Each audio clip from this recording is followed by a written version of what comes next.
নমস্কার বন্ধুরা, সকলকে স্বাগতম ডাব্লিউবি ইংলিশ ক্লাসেসে। আজকে তোমাদের সামনে আমি যে গ্রামারটি নিয়ে এসেছি তা হচ্ছে হিজ প্রপোজাল ওয়াজ রিজেক্টেড, এবং এখানে বলা রয়েছে যে use proposal as verb and rewrite. অর্থাৎ এখানেতে আমাকে এই বাক্যের মধ্যে প্রপোজাল, যা এখানে নাউন হিসেবে ব্যবহৃত হয়েছে, তাকে আমরা এখানেতে ভার্ব হিসেবে ব্যবহৃত করব এবং পুনরায় লিখব। তাহলে এই বাক্যটিকে যখন আমরা ভার্ব হিসাবে ব্যবহার করব, সেক্ষেত্রে অবশ্যই আমায় জানতে হবে যে এই প্রপোজাল কথাটার ভার্ব ফর্ম কী।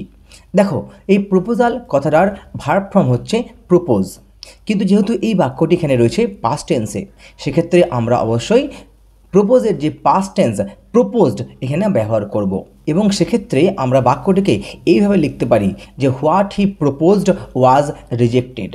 লক্ষ্য করে দেখো, এখানে কিন্তু প্রপোজটাকে আমরা ঠিক সাবজেক্টের অর্থাৎ হি এর পরে নিয়ে এসেছি, এবং সেক্ষেত্রে এখানে প্রপোজড হয়ে গেছে ভার্ব ফর্ম। তাহলে বাক্যটির উত্তর এলো what he proposed was rejected. আমি আশা করব তোমরা বুঝতে পেরেছো। এই ধরনের আরও অনেক ভিডিও পাওয়ার জন্য তোমরা অবশ্যই সাবস্ক্রাইব করে রেখো আমার এই চ্যানেল ডাব্লিউবি ইংলিশ ক্লাসেস, এবং তার সঙ্গে অবশ্যই তোমাদেরকে রিকোয়েস্ট রইল তোমরা লাইক করো এবং শেয়ার করো বন্ধুদের সঙ্গে। ধন্যবাদ।